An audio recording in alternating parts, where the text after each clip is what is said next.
Bom, então agora sim, oficialmente, bom dia a todos. Gostaria de me apresentar. Meu nome é Vitória, eu sou professora da graduação em Ciências Econômicas aí do Mackenzie, do CCSA, e também dos cursos do EAD, né, do parte de gestão tecnológica. É, Quem vai dividir a palestra comigo hoje é o meu grande colega e ex-estudante do mestrado aí, de Economia e Mercados também, do nosso CCSA, que é o professor Wagner. Ele já vai abrir o microfone também para fazer a apresentação dele. E, inicialmente, explico que esse trabalho é um trabalho que ainda está em andamento, né? A gente começou a desenvolvê-lo quando ainda estávamos como alunos do mestrado, né? E também faz parte dele o professor Cleiton Vinícius Pegoraro, que é professor do mestrado em Economia e Mercados e também dos cursos de graduação do CCSA, tá bom? Então, vou passar aqui a palavra ao professor Wagner, que ele vai se apresentar, e na sequência a gente inicia a nossa palestra.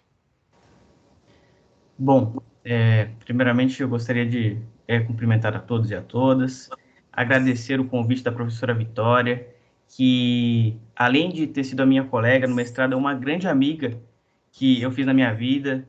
Eu tenho muito carinho pela professora Vitória, muito carinho pelo Mackenzie. Eu comecei a minha trajetória no Mackenzie, eu sou aqui de Campinas, me formei no Mackenzie Campinas, trabalhei por 7 anos no Mackenzie Campinas. Posso me considerar um maquinzista sanguíneo, praticamente, e fiz o mestrado aí em São Paulo, em Higienópolis. E assim, pessoal, eu sou formado em Direito, sou formado em Sociologia e fiz o mestrado em Economia. E esse trabalho, pessoal, ele linka com os três pilares da minha carreira e que a professora Vitória ajudou de forma crucial a gente organizar as ideias, né? A professora Vitória tem um raciocínio impressionante, porque às vezes eu tô com as minhas ideias embaralhadas e a gente sempre escreve em parceria, ela sempre consegue organizar. A organização da professora Vitória é um negócio invejável. E eu sou professor também na educação básica, lecionando sociologia no ensino médio, e agora eu estou lecionando no ensino técnico, no município de Valinhos, a matéria de tecnologia e sociedade. Eu retorno a palavra para a professora Vitória, desde já agradecendo a presença de todos. Agradeço aí pela apresentação do professor Wagner. Eu vou já respondendo algumas perguntas que estão aparecendo aqui no chat. Na questão das horas complementares, né, os alunos que estão aqui precisam das horas complementares, a gente vai fazer o controle da seguinte forma: eu já recebi a lista dos inscritos e quando a reunião for finalizada, eu vou baixar o relatório de quem esteve presente aqui. É importante que, de alguma forma, o modo de acessar que vocês estão fazendo aqui pelo Teams seja ou com o e-mail que vocês utilizaram na inscrição, ou que vocês estejam utilizando o e-mail maquenzista, onde tem o TIA, para que eu possa identificar quem estava presente até o final do evento. Vai ser no final do evento que eu vou baixar essa lista, e aí quem ficou até o final terá direito às horas complementares da palestra, tá? No final também eu vou estar mandando o link para a pesquisa de satisfação de vocês a respeito da palestra. As respostas são anônimas e é um instrumento importante para quem organiza o evento, tá bom?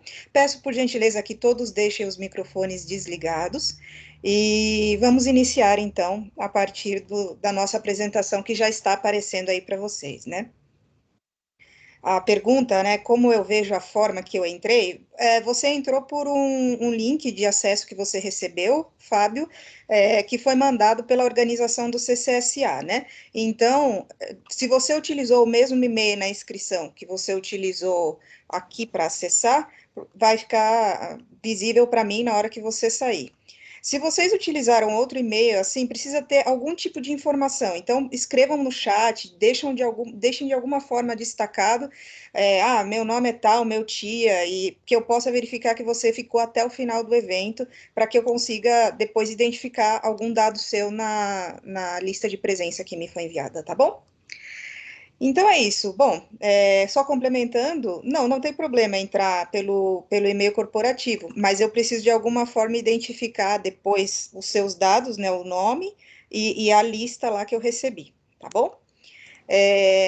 Bom, só complementando o que o professor Wagner comentou, eu sou também aí professora do curso de economia, sou economista e sou mestre em economia pelo Mackenzie. Então também me considero uma mackenzista e desejo aí atrasado a vocês um feliz dia do mackenzista, né? De alguma forma estamos todos aí pelo bem da instituição, né? Então já está aparecendo a apresentação para vocês, vou dar início agora à nossa apresentação. Nosso trabalho é intitulado Fintechs, Revolução Bancária na Era da Economia Digital. Conforme eu falei, foi desenvolvido e ainda está em andamento, né? Foi começado a pensar, a gente começou a pensar nesse trabalho na época do mestrado e agora ele está em vias de submissão para periódicos. Nesse momento que eu estou falando, eu não vejo mais o chat e não vejo vocês, as câmeras. Então, se alguém quiser fazer algum comentário, alguma pergunta, me interrompa. Se alguma coisa não estiver aparecendo, me interrompa, porque enquanto eu estou apresentando, eu não consigo visualizar, tá certo? Então, vamos lá, né? Qual foi a nossa preocupação, nossa pergunta de pesquisa? A gente queria descobrir quais são as novidades que as fintechs, a inclusão das fintechs no mercado financeiro trouxeram para o consumidor em relação aos serviços bancários comuns, né? Então, já indo um pouco na parte da palavra, né, do significado da palavra, a gente pode dizer que fintech é uma instituição financeira que está aliada com o uso da tecnologia, de maneira bem forte, né? Então, a gente tem aí várias fintechs que passaram a fazer parte do nosso cotidiano, que a gente passou a usar.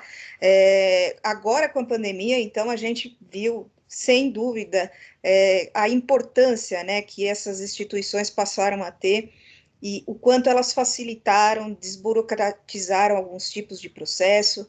Então, isso é importante, né? Eu acho que esse é o momento que a gente está vivendo agora que serve para que a gente perceba de forma cada vez mais forte a importância do surgimento das fintechs, né? Então, a gente queria reunir pela literatura, né, pela análise documental, outros artigos que já foram publicados sobre o tema, quais são as vantagens das fintechs em relação aos serviços bancários. Vantagens no sentido assim, não no que ela é melhor, mas o que ela trouxe de bom para que o funcionamento do sistema financeiro melhorasse de alguma forma, né? De maneira inicial, a gente parte do pressuposto que, sem dúvida, foi uma forma de desburocratizar, né, conforme eu tinha dito, porque é impressionante, né? Você vai abrir, por exemplo, hoje uma conta no Nubank, você manda uma foto sua segurando o RG e você preenche alguns dados, daqui a pouco veio o e-mail se a sua conta foi aprovada ou não, ou se o seu pedido de cartão foi aprovado ou não. Enquanto que você indo num banco, abrir uma conta, você tem que levar comprovante de residência, documentos, você sai de lá e ainda a conta leva algum tempo para ficar aberta, e taxas, né, taxas que a gente não precisa mais lidar com essas, no advento dessas fintechs, até mesmo esquemas de cashback, né, então você faz uma compra utilizando determinada plataforma, recebe uma porcentagem do valor de volta. Então, isso é um ponto que a gente já identificava antes de começar a nossa pesquisa, né? Além disso, dessas novidades, né, que eu mencionei, ainda teria a expansão do uso dos serviços financeiros, porque tendo esse tipo de acesso na palma da mão, né, pelo celular, pelo computador, é muito mais fácil que mais pessoas tenham acesso a esse tipo de serviço, né? Então, fica uma coisa até por jovens mesmo, que estão começando aí a ter a sua organização financeira, é uma alternativa bem interessante, né? Então, na sequência, passar a palavra aí para o professor Wagner. Bom, pessoal, nós estamos na era tecnológica, na era da informação, e de acordo com os livros mais recentes do ensino médio, inclusive, uma curiosidade, a nossa atualidade é chamada a era da internet das coisas, ou quarta revolução industrial. Mas veja, dando essa introdução à temática, as fintechs, a era da economia digital é algo que se popularizou com a expansão da internet. E no Brasil, esse boom da internet acontece no iniciozinho dos anos 2000, finalzinho dos anos 90. Pra vocês terem uma ideia, antigamente, para você sacar dinheiro, um simples saque, né, no banco, você tinha que ir no banco, em horário comercial, e pegar uma fila terrível. Este professor que vos fala não é tão velho, né? Mas eu lembro quando eu era criança, ia com a minha mãe e com meu pai no banco para sacar dinheiro, tinha que pegar fila no horário comercial. Ah, mas eu quero sacar dinheiro à noite. Não tinha essa opção, gente. Inclusive, a gente fala isso historicamente no trabalho, que a vinda do caixa eletrônico no Brasil foi uma luta, meus amigos. Impressionante. Por quê? Porque tinha uma resistência ao que é novo. Sempre a gente vai ter uma resistência com relação à tecnologia. O sindicato dos bancários, eles eram contra o caixa eletrônico, porque eles alegavam que iam reduzir os empregos dos bancários. E a gente vai desenvolvendo a ideia no trabalho que, olha, veja, hoje, em 2021, 19 de outubro de 2021, é inconcebível a gente não ter caixa eletrônico. Faz parte do nosso dia a dia. O consumidor se adaptou, a sociedade se adaptou ao caixa eletrônico. Hoje, você dá graças a Deus que tem um caixa eletrônico para você pagar a conta para você não pegar fila. Hoje, você vai num centro de convivência, num posto de gasolina, em São Paulo, em padaria tem caixa eletrônico, gente. Você pode sacar em qualquer horário o dinheiro. E isso é algo banal. Mas, na época, sofreu diversas resistências. Além disso, esse processo de inovação tecnológica pelo qual nós estamos vivendo, que perpassa pela internet e tem como principal difusor o smartphone, hoje, pessoal, a nossa vida está no celular. A nossa vida se tornou digital.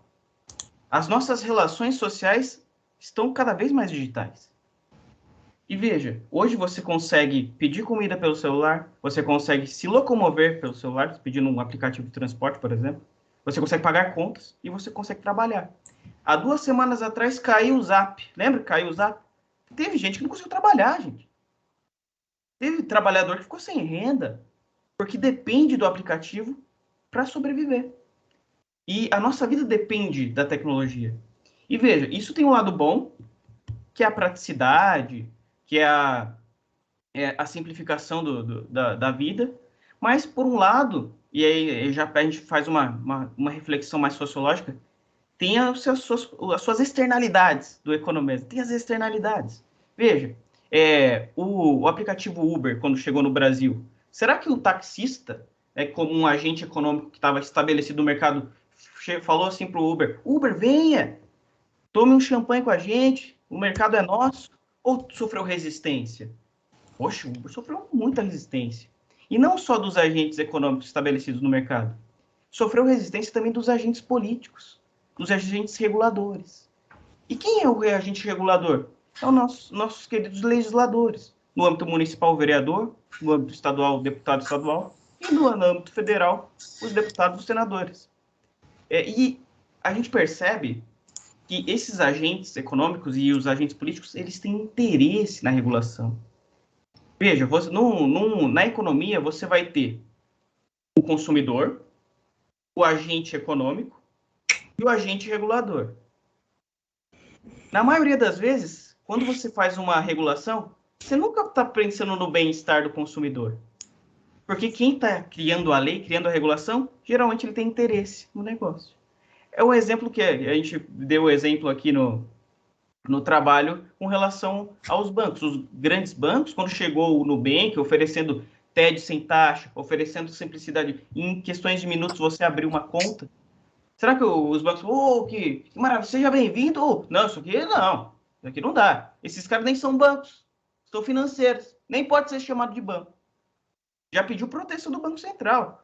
Teve uma questão polêmica que o Banco Central teve que fazer uma portaria para explicar o que é fintech e o que é banco. Então você tem uma resistência. E o setor bancário, pessoal, é um setor ferozmente regulado. Você tem barreiras de entrada e não é brincadeira. Não é brincadeira, tá certo? Então, veja, a nossa era da informação, onde nós estamos diretamente ligados ao smartphone com o celular, modificou a sociedade, modificou o comportamento do consumidor. Hoje, para você ter uma ideia, o que é um banco raiz, como é que é a experiência raiz do banco, é quando você é demitido e tem que ir lá na Caixa Econômica Federal retirar seu FGTS. Eu não recomendo essa experiência. Você vai ficar bravo, você vai se estressar. Você vai ver como é que é o funcionamento de um banco tradicional. E hoje, com as facilidades que nós temos com a tecnologia, Ninguém quer enfrentar fila, ninguém quer perder tempo. Tanto é que tem um meme, né, nas redes sociais, eu dou aula para jovens, o pessoal sempre tá falando, sem tempo, irmão. Não tem tempo para parar da sua vida, se tem coisa para fazer, para ficar numa fila de banco, gente. As coisas estão mudando, tá certo? E né, nessa parte da introdução à economia digital, da era da informação, eu lembro de uma aula do mestrado, que a professora Vitória com certeza lembra, que a gente estava discutindo essa questão do impacto da tecnologia na sociedade, discutindo com umas formas, por exemplo, de baratear o preço da gasolina. E a gente entrou numa discussão que no Brasil é proibido você ter a bomba automática, você mesmo abastecer seu carro. E eu lembro dessa discussão em sala de aula, pessoal, porque o professor Paulo Scarano, ele muito irônico, né? E é uma lenda, eu queria deixar registrado meu abraço para o professor Paulo Scarano. Ele olhou para a gente e falou assim: veja, o problema é que a gente nunca olha no longo prazo. Ele deu o exemplo do caixa eletrônico e da bomba de combustível. Ele falou o seguinte: olha, quando chegou para a questão do caixa eletrônico no Brasil, teve resistência feroz. O sindicato não queria, político não queria votar. Eu vou tirar emprego do bancário, vou perder aqui meu voto, meu amigo. Mas conseguiu passar. No curto prazo, de fato, você teve um período de desemprego para ajustar, cortar custo, beleza. Só que no longo prazo, novos empregos foram gerados. Aí você vai me perguntar por quê? Porque você vai ter empresa que constrói o caixa eletrônico, a empresa que instala o caixa eletrônico, a empresa que faz a teclazinha do caixa eletrônico, do leitor, e no longo prazo você gerou mais empregos. E ele deu um exemplo muito interessante, muito irônico, né, do Milton Friedman, o economista Milton Friedman, Nobel. Ele falou assim, uma vez o Milton Friedman foi na China, e ele chegou no aeroporto, o diplomata foi recebê-lo, e tinha uns 100 trabalhadores com uma pá cavando um buraco. Aí o Milton Friedman olhou para aquilo e falou assim para o diplomata: mas por que vocês não usam uma retroescavadeira? Aí o diplomata, super ofendido, olhou para o Friedman e falou assim: e eu vou demitir 100 homens, tirar comida de 100 homens? Aí o Friedman, muito irônico, olha assim para o diplomata e falou assim: eu tenho uma ideia melhor. Por que você não traz 1.000 homens e dá uma colher de chá para cavucar o buraco? Você vai gerar 1.000 empregos. Olha só, é ironia, né? A questão do custo de produção, do custo de oportunidade. A tecnologia, pessoal, ela é um alicerce para que nós tenhamos mais conforto. A inovação tecnológica traz conforto. Só que para você ter um desenvolvimento econômico saudável, você tem que alinhar pelo menos 3 pilares: o respeito ao consumidor, a segurança jurídica e as regras claras do funcionamento do mercado.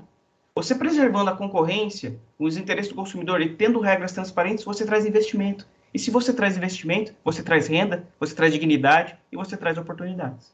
Fazendo essa introdução, essa importância da tecnologia na nossa sociedade, a digitalização da economia funciona por meio desses debates, tá certo? Eu já passo de novo a palavra para a professora Vitória.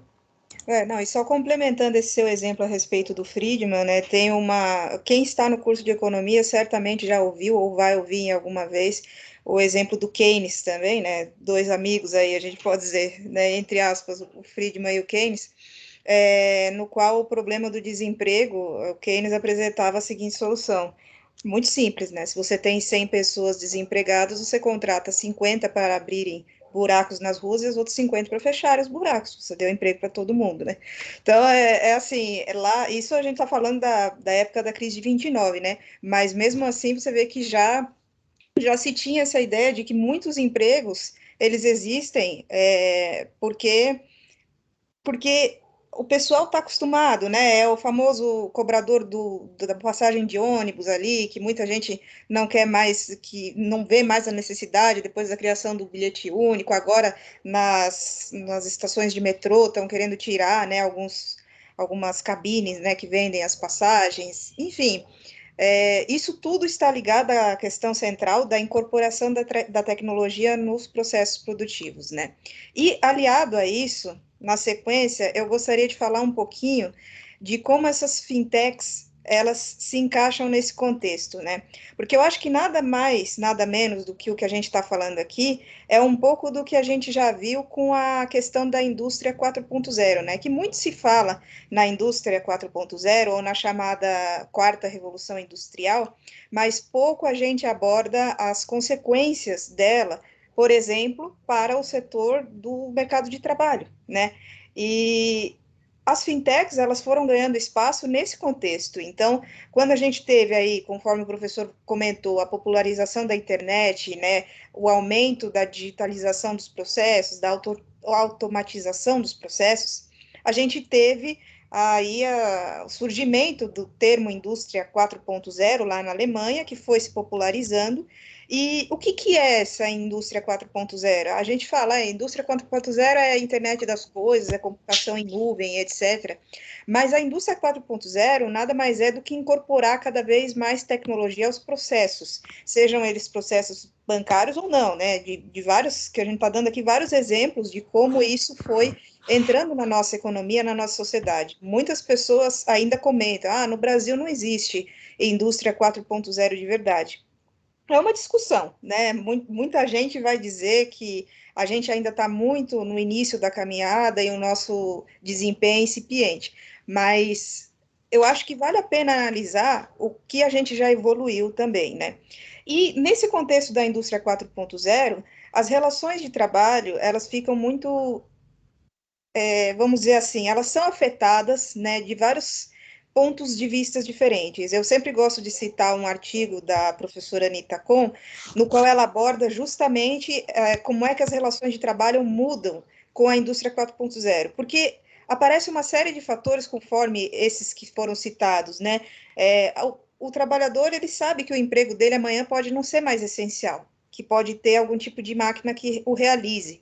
Ou então, a insegurança, né, nas relações de trabalho.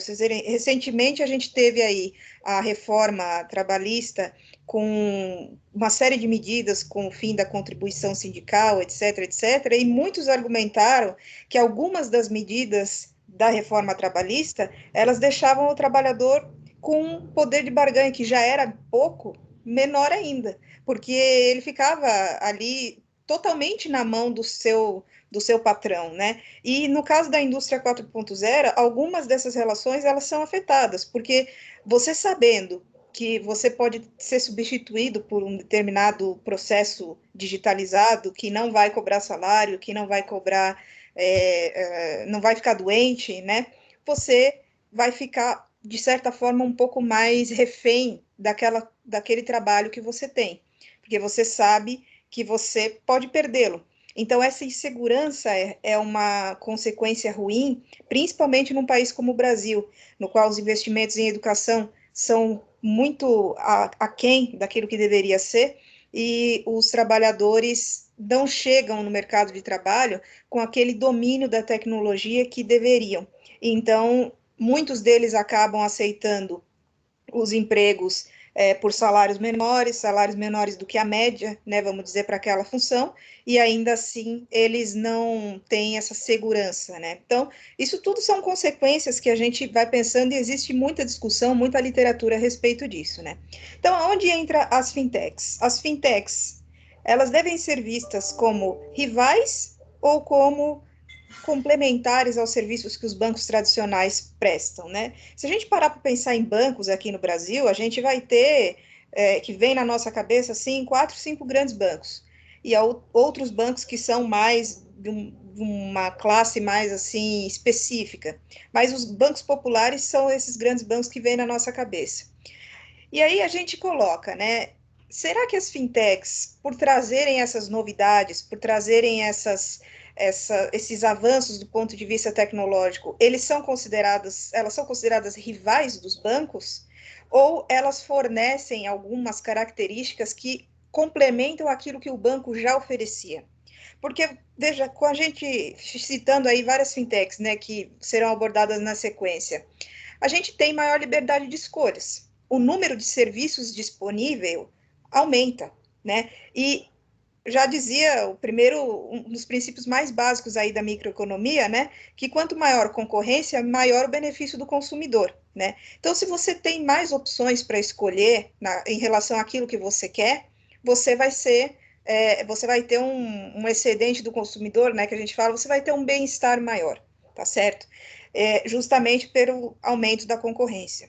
Além disso, você tem efeitos de transbordamentos do conhecimento, né? Que já dizia o economista Marshall, ele abordava muito essa questão, até quem for estudar aí o curso de economia, se vir alguma coisa sobre economia regional e urbana, vai ver muito como é que funciona, né? Esses efeitos de transbordamento do conhecimento lá no Vale do Silício, nos Estados Unidos, que a gente monta um processo aqui, e aí esse funcionário que trabalhava aqui, amanhã ele trabalha em outra empresa e ele leva um pouco desse conhecimento lá. As empresas elas vão aprendendo uma com as outras, né?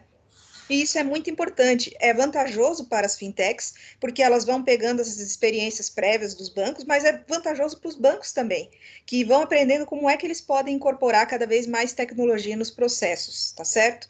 E, como eu já tinha mencionado no início da apresentação, amplia-se o número de usuários dos serviços financeiros, né? Tanto a gente vai ter uma população mais jovem que vai estar mais interessada e com menos insegurança em relação ao uso das fintechs, como a gente vai continuar tendo a opção dos bancos tradicionais para aquelas pessoas que são um pouco mais receosas e que aos poucos elas vão entendendo como é que se dá o funcionamento das fintechs, tá certo? Então, na sequência aqui, retomando com o professor Wagner.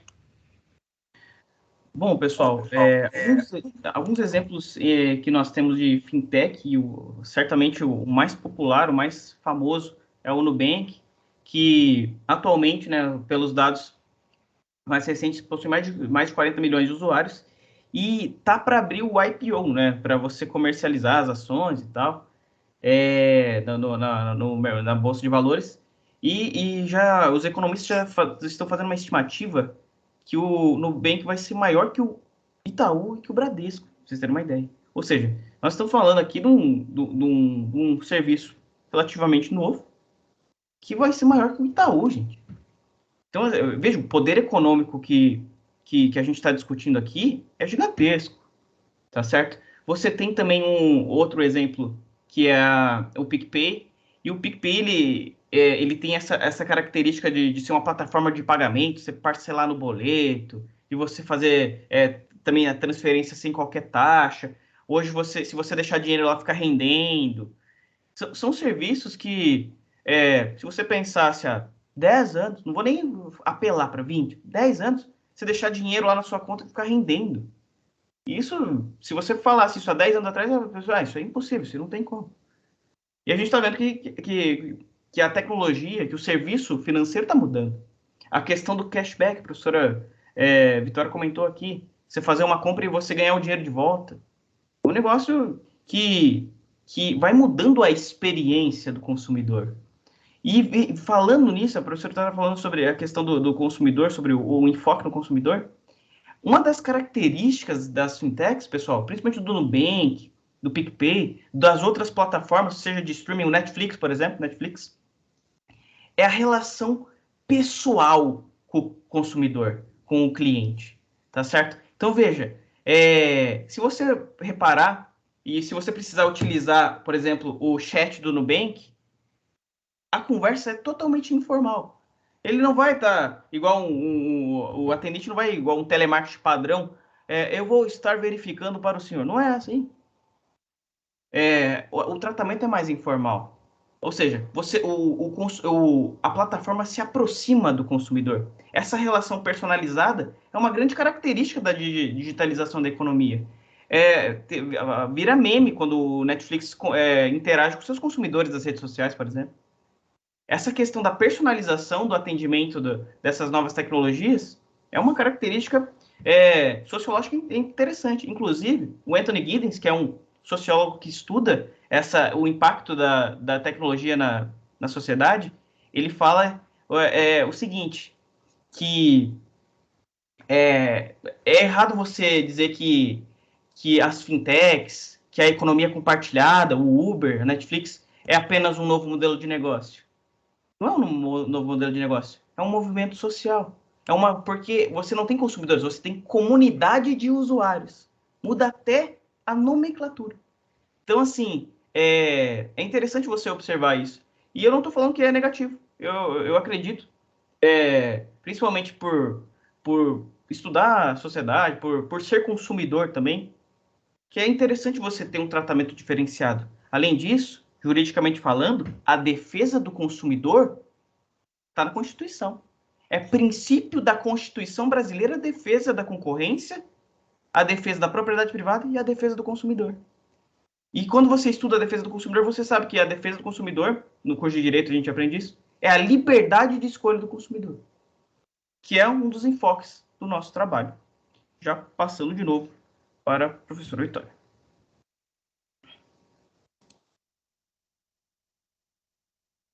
Então, e continuando nesse raciocínio, né, a gente queria colocar aqui quais são as principais inovações que foram trazidas pelas fintechs, né, que esse é o objetivo do nosso trabalho. Então, a facilidade é uma delas, né?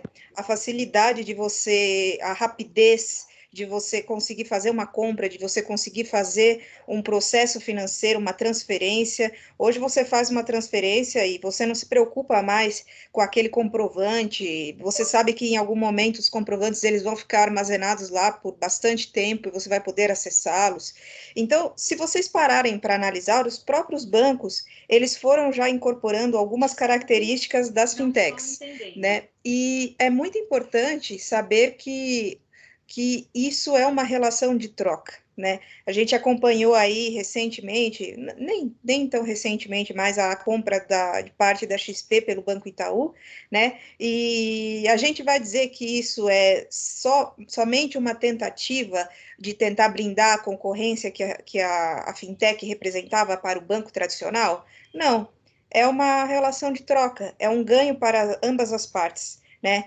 E, além disso, da facilidade no serviço financeiro em si, também possibilitou facilidade de realizar outras operações via internet, como é o caso das compras, né? Hoje, com a possibilidade do acesso ao cartão virtual, seja nos bancos tradicionais ou então nas fintechs, é muito mais fácil e muito mais seguro, embora a gente ainda seja vítima, né, de muitos tipos de golpes aí, mas a gente, por incrível que pareça, né, a gente eu pelo menos particularmente tenho essa sensação, que é usuário tanto de serviços de fintech quanto de serviços de bancos tradicionais, muitas vezes acaba se sentindo mais seguro hoje no serviço oferecido pelas fintechs, porque você já viu tanto, você já tem tanto histórico e você sabe que o banco ele já tem uma experiência de mercado maior, mas ele tem alguns processos que ainda são um pouco engessados. Então, você acaba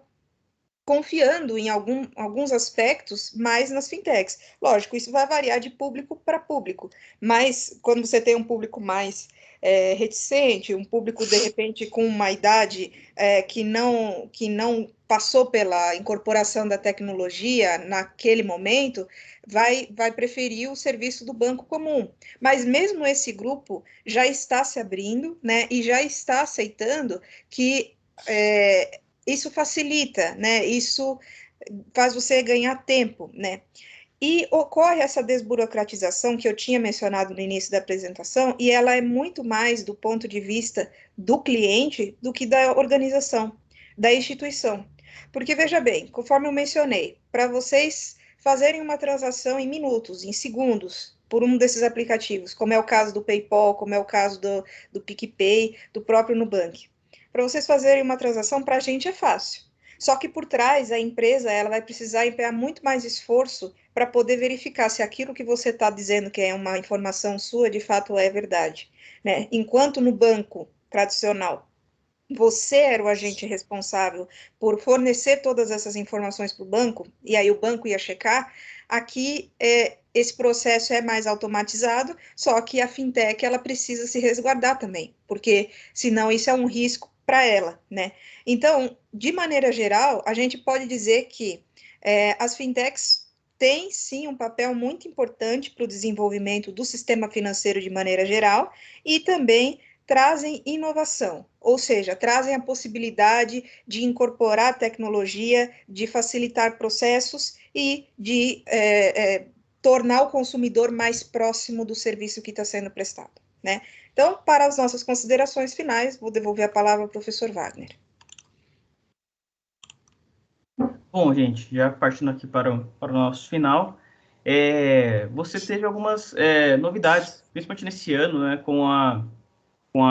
no final do ano passado, na verdade, com a criação do Pix. Hoje, quem não tem Pix, professora Vitória, segundo os meus alunos, é cringe. Verdade. Tá certo? Veja, esses dias eu vi um meme interessante na internet que eu não tenho Pix, aí mostrou uma fotinha de um homem das cavernas. Hoje, se você não tem, você já está obsoleto. E olha que faz pouquíssimo tempo que criou-se o Pix, tá certo? Então, assim, veja, gente, a questão dessas novidades que facilitam muito a vida, né? Antes, por exemplo, se fazer uma movimentação financeira, você tinha que comparecer presencialmente no banco. Você vai comprar um carro, 30 mil. Hoje você consegue fazer no Pix. Antes, não. E eu não tô falando de antes, 20 anos atrás. Tô falando 5 anos atrás, gente. 2 anos atrás. Você tinha que comparecer no banco, fazer a transferência e tinha que estar com o comprador do lado para realizar a transferência. Hoje não. Hoje você faz em questão de segundos. Infelizmente você tem, a gente está lidando ainda com isso com relação aos golpes, né? Infelizmente, né, a gente está, como é uma novidade, a gente está tentando adaptar. É a mesma coisa, por exemplo, dos outros aplicativos de tecnologia compartilhada, tá certo? Você tem um momento em que a regulação, você tem os estágios da regulação, né? A primeira coisa, quando chega uma novidade no Brasil, principalmente quando é algo serviço muito bom e barato, primeira coisa, quem mora aqui já fala o seguinte: ih, meu irmão, não vai dar certo. Aqui no Brasil isso aqui não vai funcionar nunca. Foi assim com o Uber, tá sendo assim com o Buzzer. Tá uma batalha regulatória, pessoal. Um negócio impressionante o negócio do Buzzer. Foi assim com a Netflix, com o Airbnb, a indústria hoteleira. Não, isso aqui é um sistema de moradia ilegal. O Uber, isso aqui é um transporte clandestino. Tá certo? Então, essa é a primeira fase, a fase da negação. A segunda fase, assim, não, vamos adaptar uma regulação que já existe, que a gente nem precisa trabalhar. Por exemplo, Uber é táxi. Uber é táxi? Não. O Buzzer é transporte coletivo? Não, não tem regulação municipal. Então, assim, aí não dá certo de implementar uma lei que já existe. Aí a gente parte para a regulação nova, para a criação de uma lei nova. O problema que a gente falou aqui desde o começo é que quem cria a lei, quem cria a regulação no âmbito geral e a regulamentação no âmbito específico, tem interesse. Infelizmente, e isso na economia a gente estuda, é a captura. Aí o mercado fica capturado. O interesse do consumidor fica deixado de lado. E assim, infelizmente, e é duro falar isso, não é confortável falar isso, mas o Brasil é o país dos privilégios. E não é só o privilégio lá no setor público, o cara que ganha mais que o setor privado, não é o privilégio do patrão contra o trabalhador, é o privilégio dos agentes que já estão no mercado impedindo os menores, impedindo a inovação. Pessoal, isso é uma questão, não só falando juridicamente, mas quem está dominando o mercado não quer abrir espaço. Geralmente ele tende a ficar no oligopólio ali. É a mesma coisa, aconteceu isso com o Uber. O Uber, quando chegou no Brasil, não, a gente quer ofertar liberdade de escolha do consumidor e tal. Só que quando o Uber dominou o mercado, outros aplicativos é difícil competir com o Uber. E é um ciclo, né? É um ciclo da regulação. E a gente estuda isso. A gente estudou muito isso no mestrado. A professora Vitória lembra disso. Quantas discussões a gente teve sobre isso? Então, assim, partindo então para nossas considerações finais, a tecnologia, pessoal, é motor de desenvolvimento de qualquer sociedade. O problema aqui no Brasil é que, e como professor de sociologia eu faço questão de deixar registrado, é que nós temos uma desigualdade social, uma pobreza, uma miséria muito grande, principalmente com relação à informação, o direito à informação, o direito ao acesso à justiça, o direito à dignidade. Um exemplo aqui, o Uber, o iFood, por exemplo, em país desenvolvido, é renda auxiliar, é bico do gig economy. Aqui é renda principal. E para aqui, para o cara ter dignidade, o cara tem que ter jornada extenuante de trabalho, sem direito trabalhista, sem descanso. Ainda mais agora que a gente está com a crise do Covid, Hoje nem compensa mais o cara ir para o aplicativo, porque a gasolina está cara, o cara tem que pagar aluguel do carro. É a mesma coisa, pessoal, que a gente está vendo nos jornais. A população não está tendo renda, não está tendo emprego, está cada vez mais caro, o gás está caro. E, infelizmente, o controle financeiro vai ficando de forma mais dificultosa. Você não vai ter uma população com bastante informação para alocar de forma escorreita, de forma correta os seus recursos. Então, a gente tem um problema de problema com relação à informação. Mas é importante que a gente tenha essa popularização das fintechs, a popularização do Uber, a popularização da tecnologia, para que atinja outras camadas sociais. Eu vi uma entrevista da Cristiana Junqueira, que é uma das CEOs do Nubank, ela falou assim, olha, o meu maior público é o jovem universitário, que tem acesso à informação, hoje as gerações já crescem com o celular na mão, mas eu quero atingir o seu José, eu quero atingir a Dona Maria, eu quero que o Nubank esteja na quitanda, eu quero que o ambulante use o Nubank, eu quero que seja algo popular, porque o meu serviço é para a inclusão do consumidor. O Uber fez isso. Por que uma viagem do Mackenzie até a rodoviária de táxi dá R$50 e do Uber dá 20? Porque tem quebra de custo de transação, tem a tecnologia facilitando o processo. É melhor pagar 20 ou 50? Poxa, no Brasil, melhor, quanto menos pagar, melhor. Se tiver cupom, melhor ainda. Tá certo? Então, assim, a gente conclui aqui, da minha parte, que é importante a gente preservar a questão da liberdade de escolha do consumidor, é importante que nós tenhamos segurança jurídica para atrair investidor. Infelizmente, aqui no Brasil, a gente não tem uma segurança jurídica. A regra muda a cada... Mudou o governo, mudou a regra. Mudou o prefeito, mudou a regra. A gente tem que ter um ambiente estável, pessoal. Economicamente, politicamente e socialmente.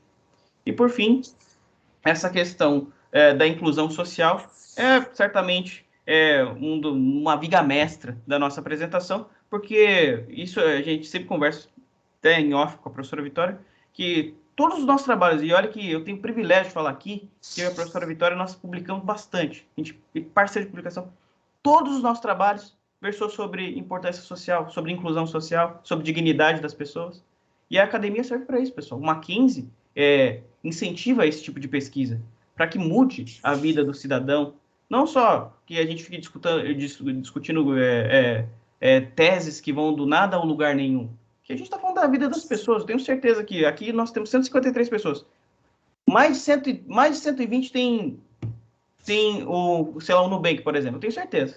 Se a gente for fazer uma estatística aqui, quem aqui já ouviu falar?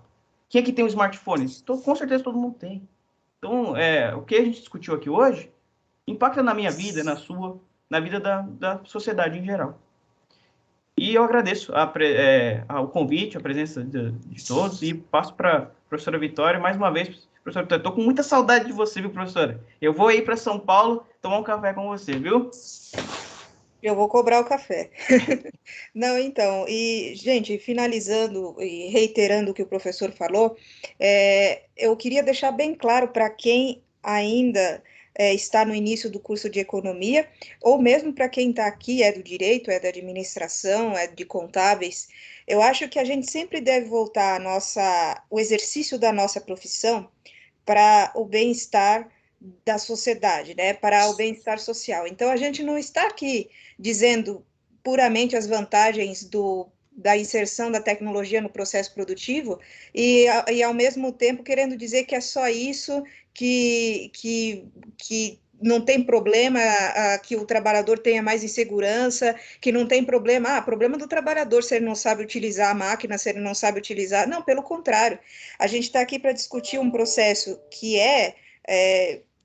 inevitável é uma palavra forte, mas que é muito presente na nossa sociedade, dentro do âmbito da globalização, dentro do âmbito da evolução econômica do mundo como um todo, e o que a gente deve discutir daqui para frente não é mais, não, eu não vou comprar uma máquina que, como o professor Wagner citou o exemplo ali, eu não vou comprar uma retroescavadeira para tirar o emprego das pessoas, porque eu quero o bem-estar das pessoas. Não, você vai incluir essas pessoas, você vai aumentar essa sua produtividade por meio do quê? De investimentos em educação, por meio de ampliar o acesso à informação de uma maneira geral, e isso vale para o Brasil e vale para outros processos, outros países, outras realidades, né? Ontem mesmo eu estava vendo uma reportagem que chegou ali da Itália, e eles estavam dizendo assim, nossa, estamos preocupados com a inflação, porque de acordo com o nosso dado nacional, a gente está com 2,5%,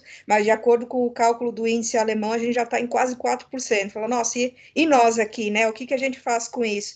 Com a inflação que a gente está vivendo? Então, assim, todos os países têm problemas similares. E a gente tem que correr atrás de maneiras que claro, cada vez mais utilizem a tecnologia disponível, os avanços disponíveis, mas sem esquecer de incluir a gente que é consumidor, a gente que é quem trabalha e quem constrói. Nós somos os agentes dessa economia. Então, a gente tem que ter o pensamento sempre voltado nesse sentido de ampliar o acesso, de fazer com que cada vez mais pessoas tenham a possibilidade de utilizar e de ter acesso à informação. Era isso que a gente gostaria de passar para vocês hoje. Nós temos aí alguns minutos antes do final da nossa palestra. Eu vi que vocês deixaram as informações aqui no chat, eu agradeço. A contabilização da presença vai ser feita na maneira como eu falei. E eu gostaria de abrir, se alguém tivesse alguma pergunta, algum comentário que gostaria de fazer, por favor. Não sejam tímidos, pessoal, não é possível que nós temos aí... Bom dia. Oi, bom dia. Meu nome é Fábio, sou ex-aluno do Mackenzie, obrigado pela oportunidade de participar e assistir essa palestra, adorei o tema, realmente, assim, tecnologia hoje é imprescindível, né, e essa revolução que está acontecendo. Essas informações que vocês passaram são muito úteis, assim, e eu agradeço aí pela possibilidade de participar. Uma dúvida que eu tenho assim, eu sempre vejo assim esse tema de tecnologia, eu não sei por quê, mas eu tenho a impressão sempre que o Brasil, ele por ser uma sociedade ocidental, ele espelha muito aquilo que acontece nos Estados Unidos, assim, por ser uma sociedade de mercado. Só que aqui tem uma questão de desigualdade muito mais acentuada, questões sociais mais críticas.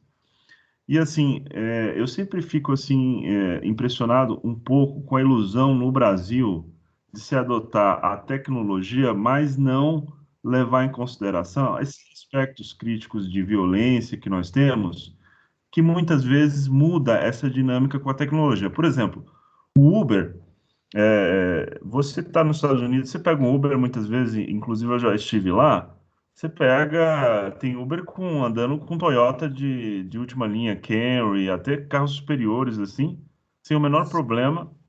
E raramente há uma preocupação lá do motorista com segurança e tal, como se tem aqui.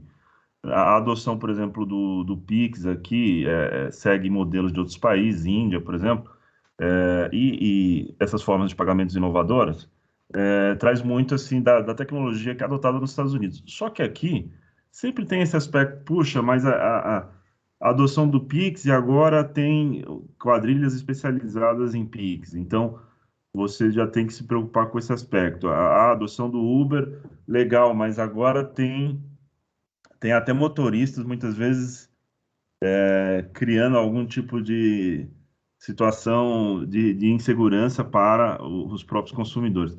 Como é que, assim, esse modelo americanizado de tecnologia, como é que entra aqui no Brasil e precisa reconsiderar esses aspectos de segurança, acesso? Por exemplo, eu tenho conta no Itaú.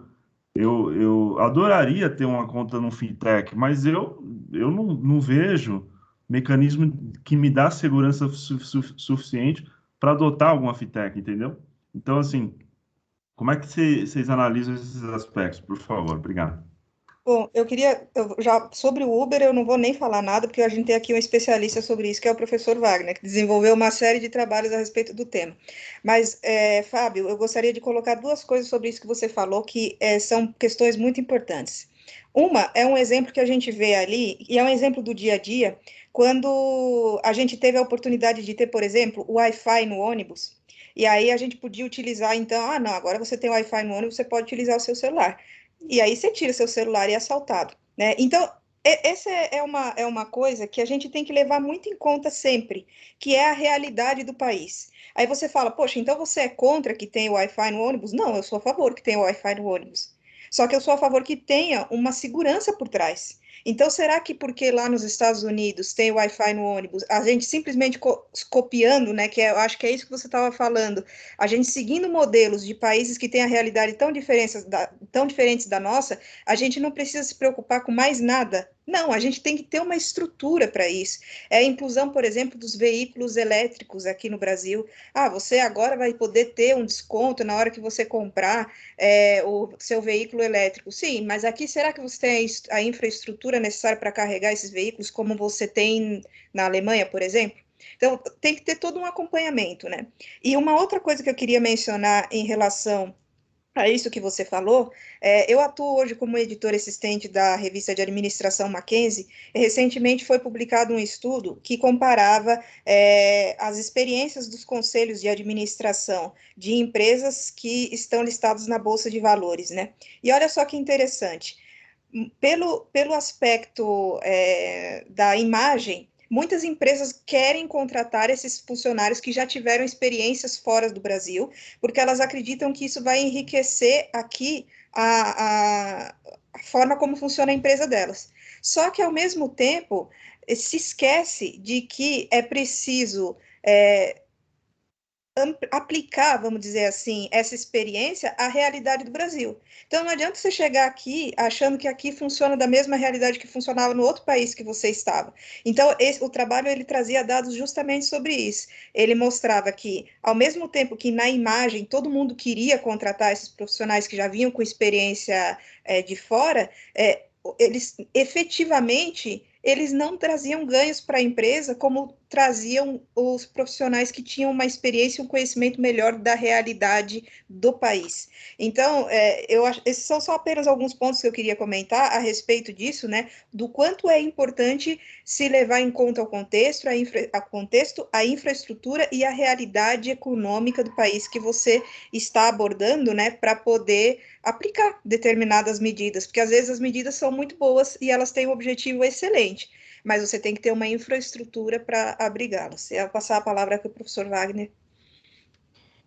Bom, Fábio, eu queria agradecer o comentário, a pergunta. Eu achei muito interessante, muito instigante a sua reflexão. E com relação ao Uber, é um tema assim que a professora Vitória não aguenta mais conversar comigo. Nossa, eu vi um artigo novo sobre o Uber, porque eu trabalhei com a questão do Uber no TCC de Direito, no TCC de Sociologia e no mestrado em Economia. É um negócio que eu adoro, o Ubernomics, né? Então, assim, com relação ao seu questionamento, Fábio, nós temos um problema aqui que eu separaria em duas fontes. Estrutural, uma estrutura de mercado. Por exemplo, será que compensa você estar aqui, trabalhar como Uber com um Corolão 2.0, banco de couro, com a gasolina no preço que está, com a qualidade de asfalto que a gente sabe que não é boa aqui no Brasil, e com a ausência de segurança pública? Não compensa. Você não tem incentivos para ter esse tipo de carrão. Eu queria. Poxa, eu queria andar numa BM, pegar um Uber, chegar, eu ia até, professor Vitória, peço Vênia, eu ficaria bonito dentro de uma BMW. Né? Chegando numa, que imagina, né? Agora que eu tô solteiro, professor, coisa mais maravilhosa, chegando numa BM, numa Mersa, né? Mas você não tem incentivos para utilizar esse tipo de veículo. E quando o Uber chegou, tinha uma versão Uber Black e tal, hoje não. Hoje, inclusive, essa é uma questão estrutural de mercado mesmo, de você não tem uma estrutura econômica que cria incentivos para você utilizar esse tipo de serviço. A questão cultural, aí a gente bate na questão social, porque aqui no Brasil, infelizmente, né, nós temos uma violência endêmica, é um problema social gravíssimo, e você tem uma questão cultural que até o motorista do Uber ele quer tirar vantagem. Agora, com a questão da pandemia, que a gasolina está muito cara, quem está fazendo o cancelamento das viagens é o motorista. Mas o motorista está escolhendo, o cara quer ir, sei lá, só 5 km, não compensa para mim, eu vou cancelar. Vou esperar, vou cozinhar o cara aqui até ele cancelar para mim. Então, assim, até o motorista do Uber quer tirar vantagem. E isso, a questão do jeitinho brasileiro, de você querer ganhar em tudo, e muitas vezes de forma desonesta, é uma questão cultural. É uma questão. Wagner, como é que resolve essa questão? Educação. Wagner, mas poxa, isso aqui todo mundo fala de educação, mas é na educação. E não estou falando isso aqui é obrigação do professor. É você dar uma formação cidadã para da infância, da adolescência, acompanhar essa formação. Porque, assim, é muito desonesto você chegar a solicitar um aplicativo e o cara ficar te cozinhando só para você cancelar, ou para ficar cancelando viagem, ou querer esperar o preço dinâmico para ele ganhar mais. É desonesto. A mesma coisa é o consumidor que chega no Uber, é só porque ele está utilizando o serviço, humilhar o trabalhador do Uber. Quando o cara pede o iFood, humilhar o entregador do iFood. Aconteceu aqui em Campinas, pessoal. Aqui em Valinhos, do lado. Trabalho em Valinhos. O motorista, o entregador do aplicativo do iFood, o entregador chegou lá no condomínio fechado do Bacana, foi levar comida na casa do cara, sendo que na casa dele ele estava passando dificuldade, ainda foi humilhado. Então é uma questão de cidadania, Fábio, sabe? Uma questão de você ter uma formação cidadã. Infelizmente, essa questão do Uber, você tem problemas sociais gravíssimos. Você tem o estrutural, que você não tem um funcionamento de mercado adequado para você ter um serviço de maior qualidade. Você não tem segurança pública, porque está sucateado. É difícil falar isso. É desagradável falar isso. Mas o policial não tem segurança no seu trabalho.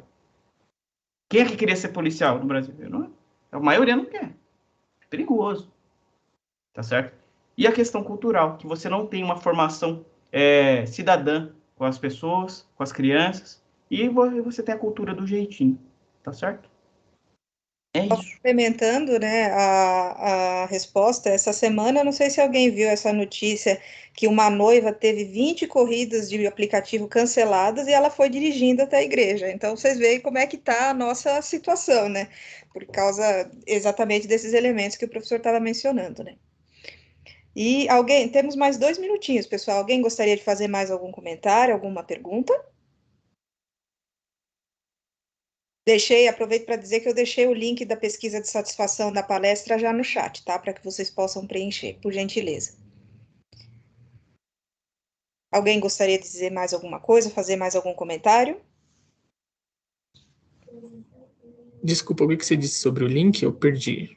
O link, eu deixei o link no chat para a pesquisa de satisfação a respeito da palestra, tá bom? Tá bom, obrigado. A contabilização da presença vai ser pelo nome, tia e curso, né? Isso, exatamente. Na verdade, assim, o que me informaram é que seria pelo acesso ao e-mail mackenzista, né?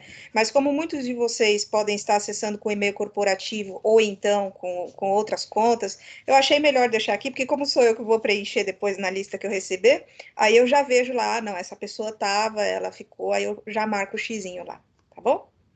Legal, obrigado. Nada. Bom, então, pessoal, é isso. Eu gostaria de agradecer ao professor Wagner por ter aceito o meu convite para que a gente fizesse essa conversa aqui com vocês. Espero que vocês tenham gostado. É um tema que está presente aí na vida de muitas pessoas, e inclusive da nossa, né? E estamos à disposição. Se alguém quiser conversar sobre isso, de repente quiser trabalhar sobre isso, a gente está aí sempre à disposição. Escreva para a gente. E a gente quer pesquisar e levar o tema à frente, que é muito importante e enriquecedor, tá bom? Então é isso, pessoal. Agradeço a presença de todos. Vou parar agora, nesse momento, a gravação, tá bom?